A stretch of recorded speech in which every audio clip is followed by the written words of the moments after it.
लिखा था, तो मैंने उसको दोबारा लिखना शुरू किया। पहले 3 चैप्टर भूल गया मैं और नए मैंने चैप्टर लिखे, और वो जो मैंने लिखा वो एक बैठक में लिखा, ये कि जैसे लगातार लिख रहे हैं, रोज़ लिखते थे। तो वो साथ ही साथ मेरे मित्र जो कि अंग्रेज़ी के बहुत बड़े पत्रकार थे, मेरे साथ टाइम्स ऑफ इंडिया में थे, उन्होंने उसका अनुवाद भी साथ ही साथ शुरू कर दिया अंग्रेज़ी में। ऐसा कम होता है कि जैसे जी। मैं चैप्टर लिख रहा हूँ, उसका अनुवाद वो साथ साथ कर रहे थे। जब उपन्यास छप के आया तो उसमें अंग्रेज़ी अनुवाद उसका तैयार हो चुका था। तो उस तरह से वो उपन्यास जो है कहीं ना कहीं जी। वो जो उपन्यास था वो कहीं ना कहीं उसमें जिन्होंने भी पढ़ा उसे, चाहे वो चित्रकार हों, चाहे जैसे उदय प्रकाश ने उस पर काफ़ी बहुत सुंदर समीक्षा लिखी जनसत्ता में, जो अंग्रेजी अनुवाद में छपी भी है। तो उसमें ये था कि सिर्फ कला की दुनिया नहीं थी वो। कला की दुनिया तो एक तरह का उसमें मेटाफर कहिए वो थी। तो मैंने जब वो लिखना शुरू किया तो मुझे ये लगा कि जैसे पत्रकारिता की, हिंदी पत्रकारिता की दुनिया भी मैंने देखी है, और वो धर्मवीर भारती, रघुवीर साहब से लेके उसका पतन मैंने देखा है।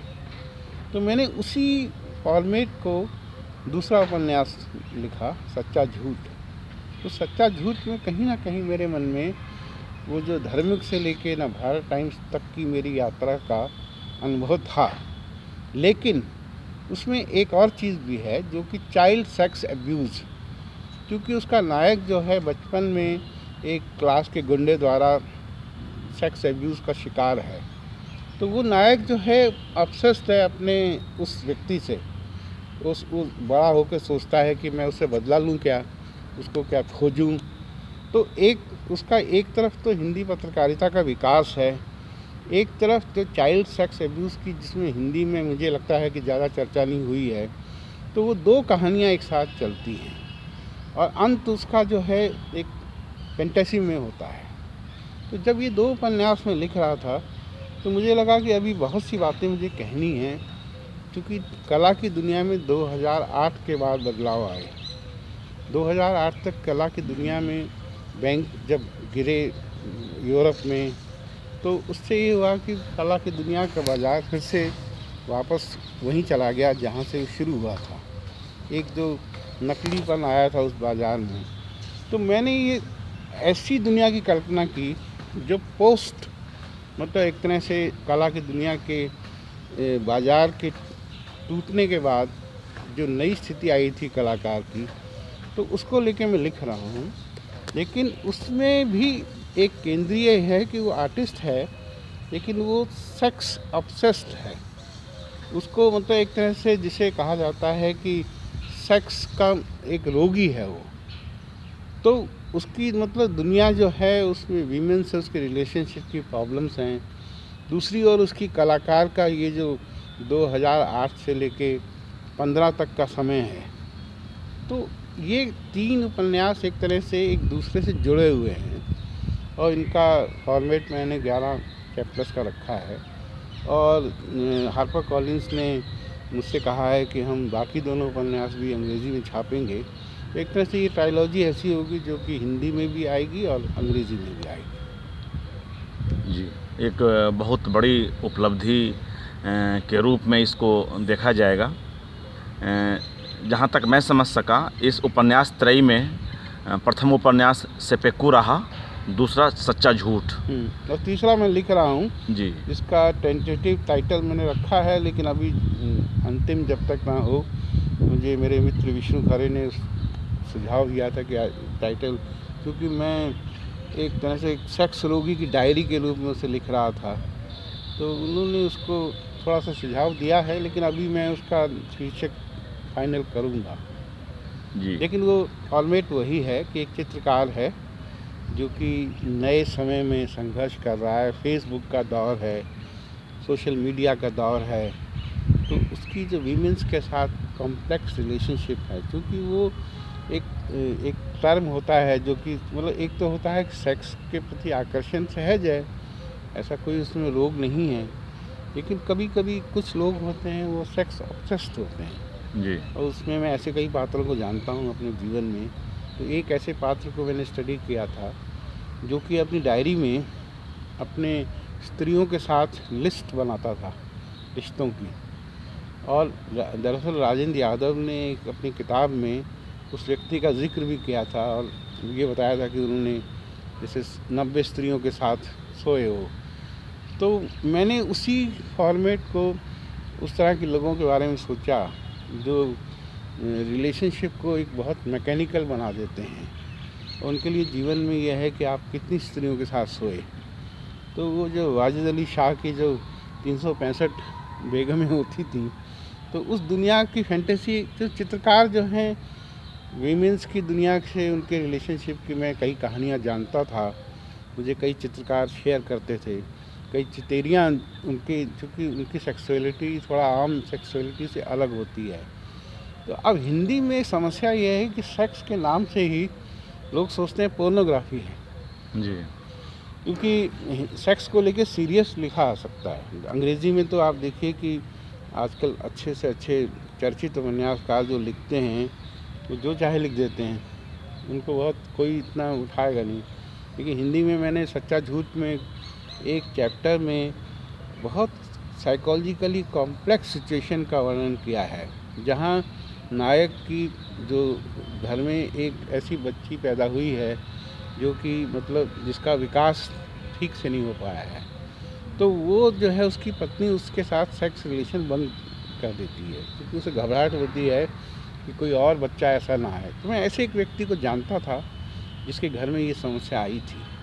तो मैंने उसमें उसकी जो रिलेशनशिप की कॉम्प्लेक्सिटी है पत्नी के साथ और पत्नी की एक सहेली के साथ, तो वो मैंने उसमें किया। तो कुछ पाठकों ने मुझे कहा कि आपने तो बहुत इरोटिक लिख दिया।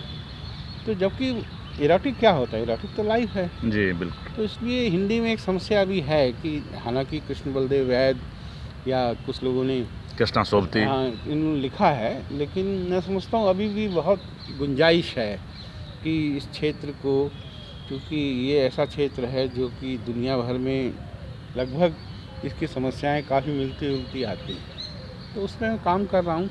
मैंने लिख लिए थे कुछ पेज, करीब 80 पेज लिख लिए थे, लेकिन मेरा तरीका लिखने का ये है कि अगर मैं लिखना छोड़ देता हूँ, जैसे मान लीजिए लिख रहा हूँ मैं, अगर मैंने उसे पूरा कर लिया होता तो वो पूरा था।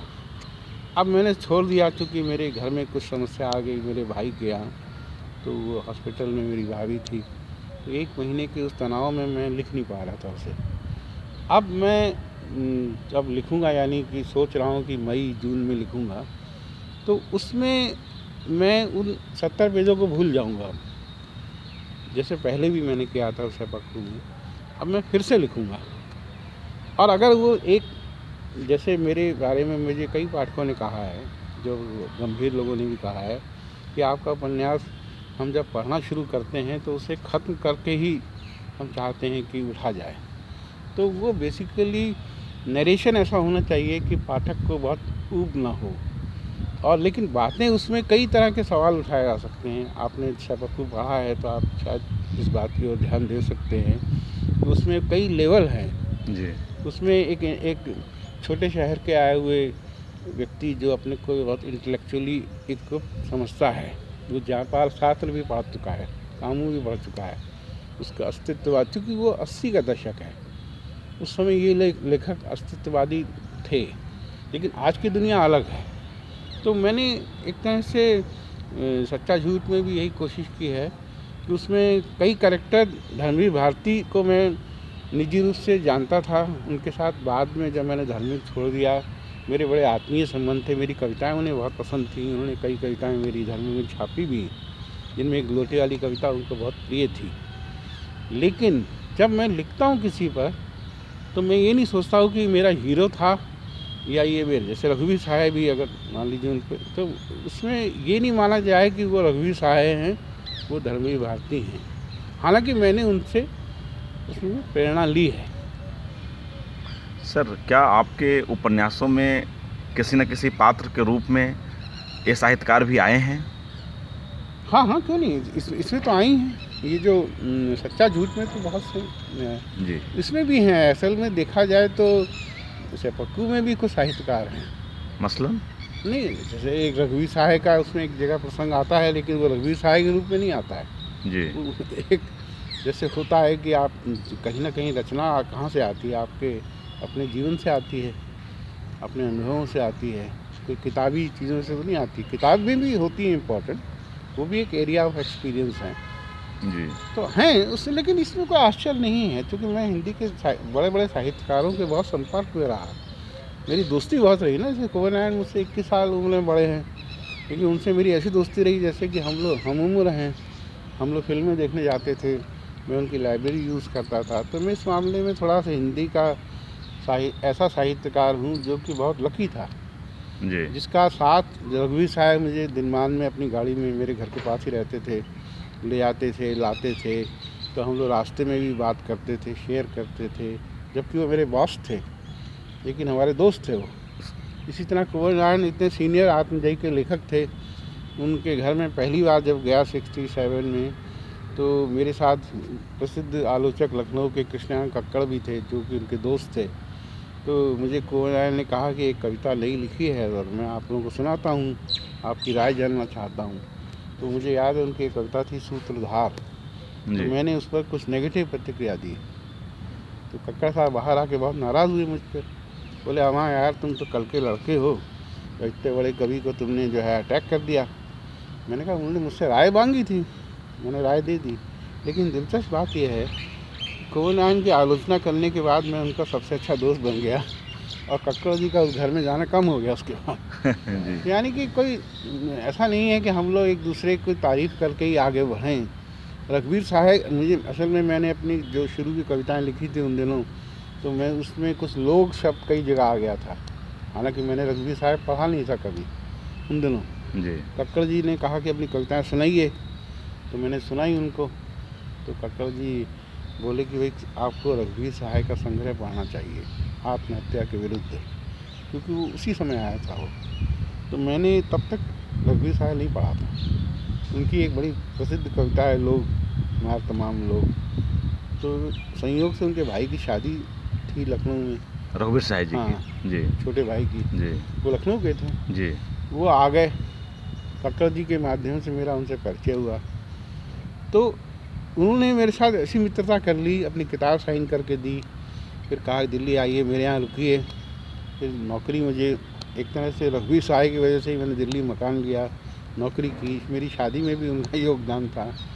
तो इसलिए इतने बड़े लेखकों, फिर चित्रकारों में भी मेरा ऐसा ही हुआ। सूजा, हुसैन, इन सबसे बड़ा राम कुमार से, प्रयाग शुक्ल मेरे साथ हम लोग जाते थे।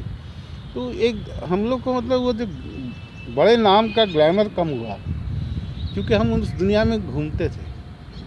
तो मेरा ख्याल है कि ये शायद बहुत कम, आज स्थिति नहीं है ऐसी।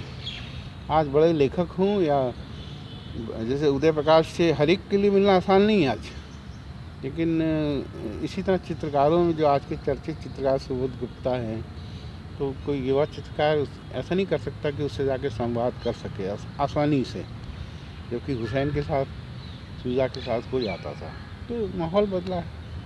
यह कैसे हुआ?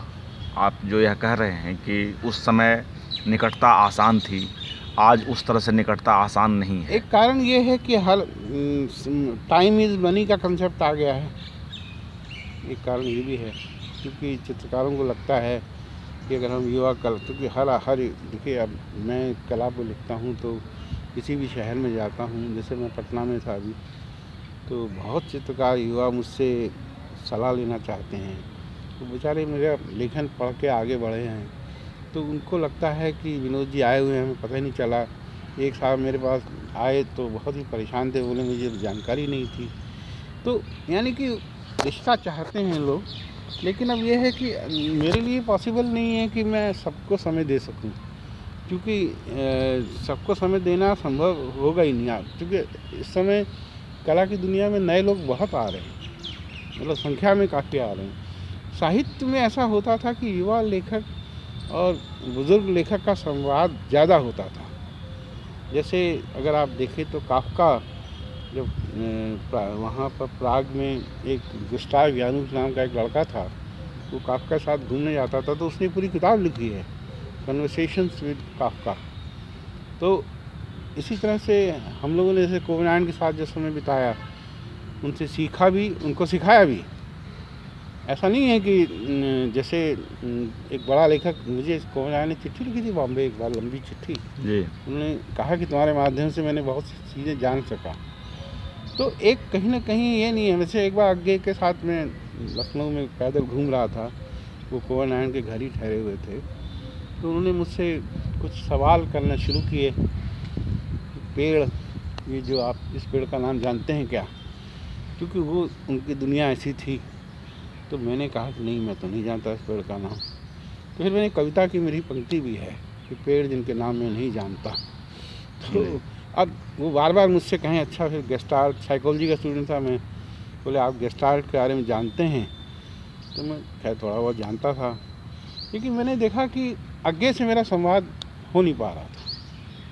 क्योंकि वर्षों बाद मैंने एक बड़ा दिलचस्प संस्मरण है मेरा, जब आगे मैं दिनमान में काम करता था, मुझे इला लामिया ने कहा कि आगे जी ने पेड़ पे एक मकान बनाया है, आप आइए देखिए। तो मैं गया एक बार।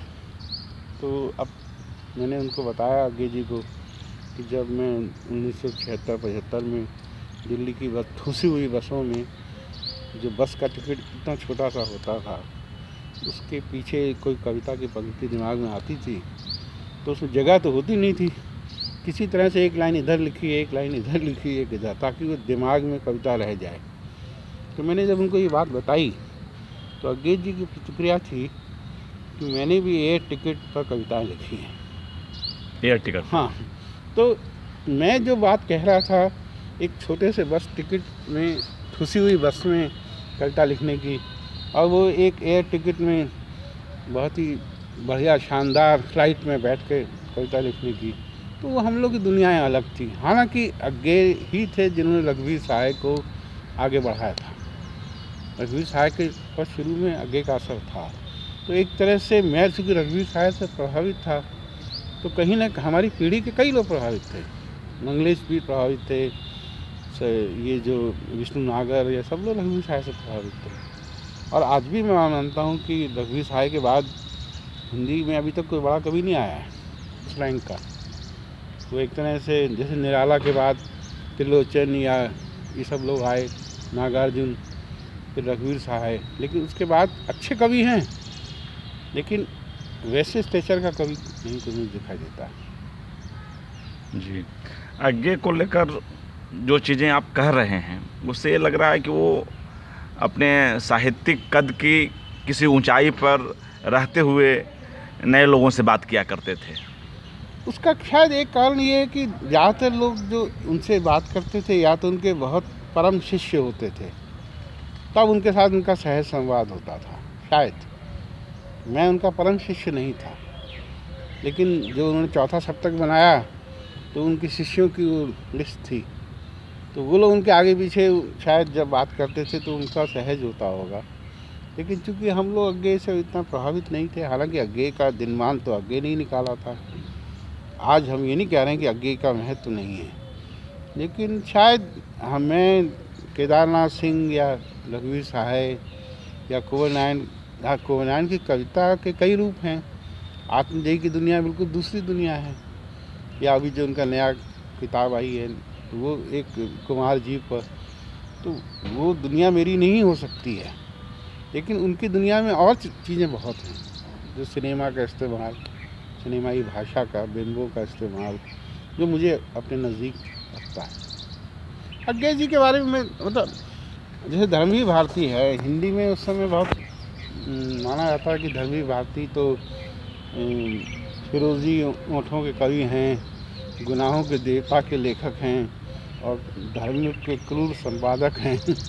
लेकिन इसके बावजूद मैंने एक दूसरे धर्मवीर भारती को भी देखा, एक मनुष्य जिनमें था, उनके अंदर की। मैंने जब उनकी फिल्म सूरज का सातवां घोड़ा पर श्याम बेनेगल की फिल्म देखी, तो मैंने सूरज का सातवां घोड़ा, मुझे लगता है कि उन्हें गुनाहों का देवता के लिए याद किया जाए, या कि सूरज का सातवां घोड़ा के लिए, या अंधा युग के लिए।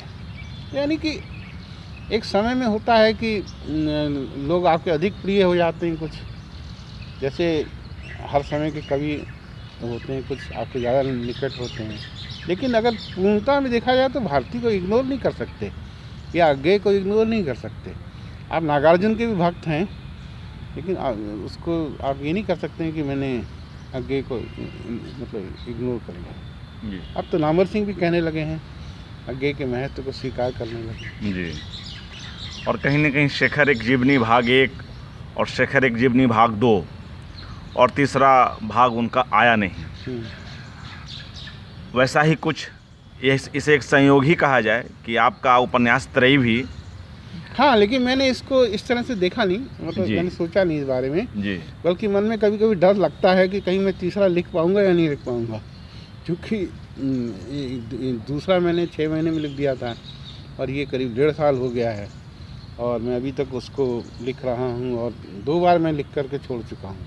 एक बार तो सिर्फ 20 पेज लिखे थे, एक बार अब 70 पेज लिखे छोड़ दिया। तो कभी कभी लगता है कि कोई चीज़ अधूरी भी रह सकती है आपकी। जी, नहीं वो पूरी होगी, हमें ऐसी उम्मीद है। और आप लंबे समय तक और आज भी कला समीक्षा में बहुत गंभीरतापूर्वक लिख रहे हैं, कई किताबें हैं, कला कोश भी आपके संपादन में निकला है। तो कला पर इतना काम करते हुए कहीं आपकी साहित्यिक सक्रियता प्रभावित हुई क्या? नहीं होता, वो तो है ही, क्योंकि जैसे हिंदी साहित्य में अगर आपने अपनी जगह बनानी है तो आपको कुछ हिंदी की गोष्ठियों में जाना और चर्चाएं कराने के लिए ट्रिक्स जैसे कहते हैं वो ज़रूरी हैं। लेकिन मुझे इसकी चिंता नहीं है कि मुझे हिंदी में कितना माना जाए। जब मैं जनवादी लेखक संघ का रसीद काट दी मैंने, उदय प्रकाश मेरे पास लेके आए, जब मैं दिनमान में काम करता था, तो मेरी वही कविताएं जो कभी वहाँ नहीं लगती थी पोस्टरों में लग गई। यानी कि इस दुनिया से जुड़ना ना जुड़ना, मैंने तो हमेशा पूर्व यूरोपीय सिनेमा पे लिखा, कम्युनिस्ट देशों के अच्छे सिनेमा पे लिखा। कोई ये सोच कर नहीं लिखा कि मैं जनवादी अपने को साबित करूँगा, क्योंकि हम समझते हैं कि आज हर आदमी आजकल लेखक, सिनेमा में या कला में दिलचस्पी रखने वाला, वो किस दुनिया से रिश्ता बनाएगा। इवन सोवियत में अभी एक प्रदर्शनी देख रहा था विदेश में कि जो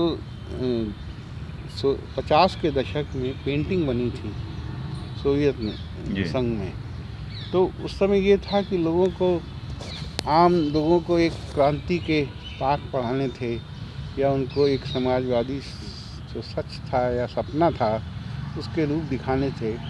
तो एक मैंने एक अच्छी पेंटिंग देखी जो कि विषय बिल्कुल फ्लैट था वो, लेकिन माइकोवस्की की एक कविता पर वो पेंटिंग थी कि एक रेल के डब्बे में लोग बैठे हैं और एक लड़का जो है माइकोवस्की की कविता पढ़ रहा है और वो लड़की सुन रही है।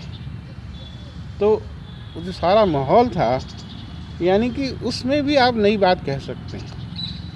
यानी कि जो जैसे ये ज़रूरी नहीं है कि आप एक बिल्कुल फ्लैट किस्म की जो स्थितियों में भी एक अच्छी कविता भी लिख सकते हैं आप। तो मुझे लगता है कि अंत में आपका चैलेंज है वो। लेकिन हिंदी की दुनिया से जुड़ने के चक्कर में बाकी क्योंकि मुझे कला की दुनिया में ज़्यादा, मैं जब पेंटिंग के सामने खड़े होता हूँ, जैसे मुझे लगता है कि आप जिस माध्यम में काम करते हैं दूसरे माध्यम में जाना चाहिए।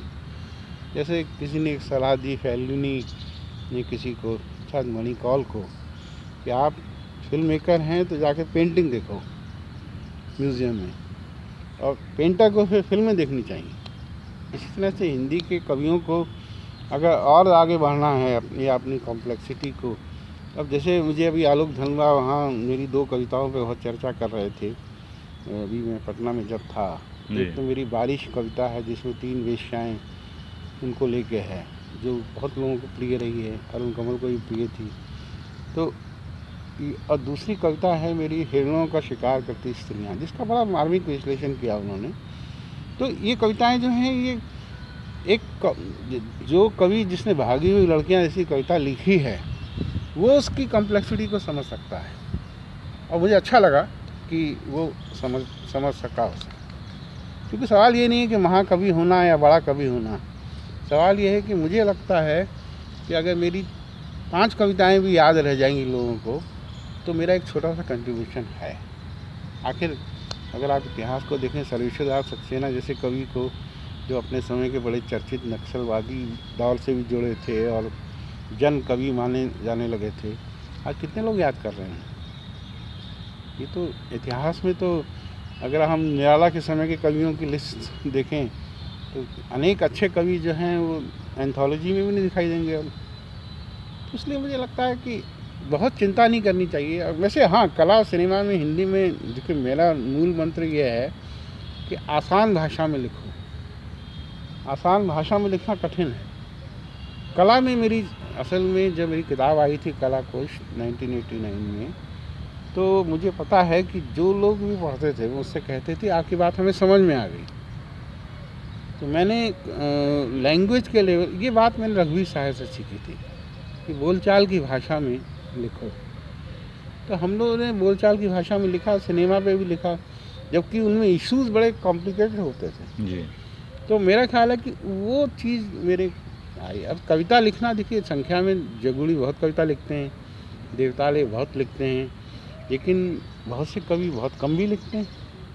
अगर मैं साल में 4 कविताएं लिखता हूँ तभी एक मेरा कवि दिमाग गया नहीं कहीं, क्योंकि 4 कविताएं भी लिख लेना बहुत बड़ी बात होती है। अगर आप उनको देखिए, एक कविता का सांचा बना के आप 100 कविताएं निकाल सकते हैं। जैसे मेरी लोटे वाली कविता मान लीजिए एक सांचा बना जी। जिसको पसंद किया गया। मुझे याद है सर्वेश्वर ने दिलमान में कहा कि मैं भी ऐसी कविता लिखना चाहता था लेकिन लिख नहीं पाया। तो अब वो लोटे को प्रतीक बना के मैंने कविता लिखी। उसके बाद मैंने 1-2 बर्तनों पे लिखी, गिलास पे लिखी एक। फिर मुझे लगा ऐसा ना हो कि मैं रसोई घर का कवि बन जाऊँ क्योंकि हमारे एक मित्र ऐसे ही कर रहे थे, वो प्रयाग जी, खाना पकाने की विधियाँ, इसकी विधियाँ। तो आप उस सांचे से मुक्त होना चाहते हैं, तो शायद मुझे लगा कि ये भाई एक कटोरी और एक गिलास और एक लोटा काफ़ी है। नहीं तो आप चम्मच पे लिखेंगे, कड़छी पे लिखेंगे और तरह तरह के बर्तनों को ढूंढेंगे। जी सर, कोई कवि ज़्यादा कविताएं लिखता है, कोई कवि कम कविताएं लिखता है, तो क्या इससे अनिवार्यतः हम उसकी गुणवत्ता की समीक्षा कर सकते हैं? ऐसा कोई आवश्यक नहीं है। जैसे किसी ने बहुत कविता, जैसे टी.एस. एलियट जो कि अंग्रेजी के इतने विख्यात कवि हैं, उनकी कुल कविताओं की संख्या तो 100 ही है। 100 तो बहुत ठीक है, वेस्टलैंड लंबी कविता है, या उनके कुछ काम ऐसे हैं थोड़े लंबे हैं, लेकिन कोई 600 कविता लिखने से थोड़ा कवि बन जाएगा। अंत में यह है कि आपकी, पर हिंदी में यह है कि चर्चा, लोगों को लगता है अच्छा आपने लिखना छोड़ दिया।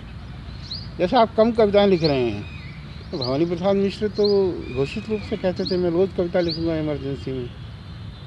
तो वो इस तरह का संकल्प कर सकते हैं आप, मैं रोज़ एक कविता लिख सकता हूँ। मैं सुबह उठूँ और जैसा भी मैंने एक बार कुछ कविताएं लिखी थी अखबार की तस्वीरें देखकर। आप चाहें तो रोज़ अखबार की एक तस्वीर से कविता लिख सकते हैं, क्योंकि कहीं ना कहीं वो तस्वीर आपको विचलित करती है। तो वो मेरी असल में मंगलेश जी ने अधिकांश कविताएं छापी हैं 80 के दशक में और 90 के दशक में, क्योंकि जनसत्ता में थे और जब भी मैं कविता लिखता था उन्हें ही देता था। तो मंगलेश दर्याव के बारे में कहा जाता है कि वो काफ़ी ऐसे संपादक थे जो काफ़ी मतलब ध्यान रखते थे हर चीज़ का। तो मुझे लगता है कि शायद अगर वो पास कर देते थे मेरी कविताओं को तो काफ़ी था वो।